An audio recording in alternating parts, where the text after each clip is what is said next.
Oh, hey, Allison. Hi. Thank you for posting the cafe rules. I have to admit, in the past, I didn't know if I was supposed to be bussing my own table or not. Of course. Thanks for reading. It's really helpful that they have the rules posted like that. Yeah, it reminds me of a teacher posting their rules in the classroom. Speaking of which, how does a classroom management plan go beyond simple rules and consequences? Well, first of all, it's great if you have your rules posted in the room and your consequences, but a classroom management plan goes way beyond that. It starts with procedures.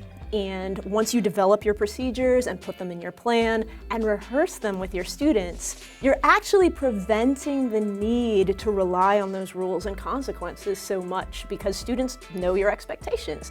They know what you want them to do, and you can actually praise them for getting that right and build that positive relationship. So maybe you would need the consequences even less. So, taking all that into account, why is it important for a teacher to plan for things like intervention before a situation occurs? That's a really good question. Now, an intervention is another way to avoid a consequence because you are going to stop the negative behavior before it escalates that much. So you know your students really well, you know what gets them off task already. So you can plan ahead for how you are going to intervene to prevent them from getting into the kind of trouble where you would need the consequences. You're also giving them an opportunity to figure it out and do the right thing themselves. So this can also be turned into some sort of a positive opportunity where you can continue to build a positive classroom environment because of the expectations that you've set. Yeah. Well, I had a classroom management plan and I found it very helpful, but it never failed that once or twice in a semester I'd have a student who would have an action or make an offhanded comment that I was totally unprepared for. So what would you tell teachers on how to handle that type of situation? The best way to handle something like that is to take a deep breath, give yourself a moment, and respond to it later if you have to. You can give it a minute, you can give it 5 minutes, you can even give it till after class. You can say to the student, we are not going to talk about this right now, see me after class. And that gives you time to think about what your response is going to be to that unusual situation. Maybe the student was just having an awkward moment and maybe they didn't mean to be disrespectful.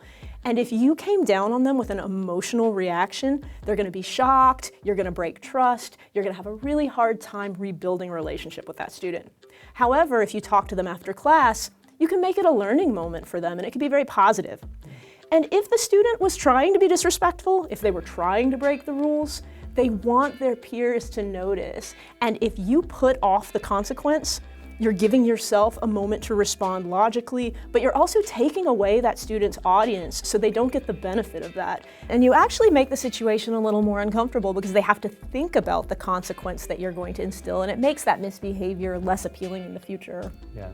What I really like about what you said is the teacher is giving themselves space to make a plan. They might have not prepared for it, weeks or months in advance, but now they have a little bit of time to think through what they want to say and what they want to do. Yeah.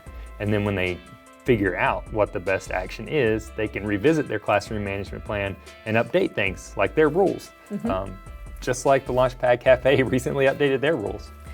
And speaking of which, I think I want to go get that free coffee refill. Do you need another? Sure, that would be great. I'll be back. Thank you.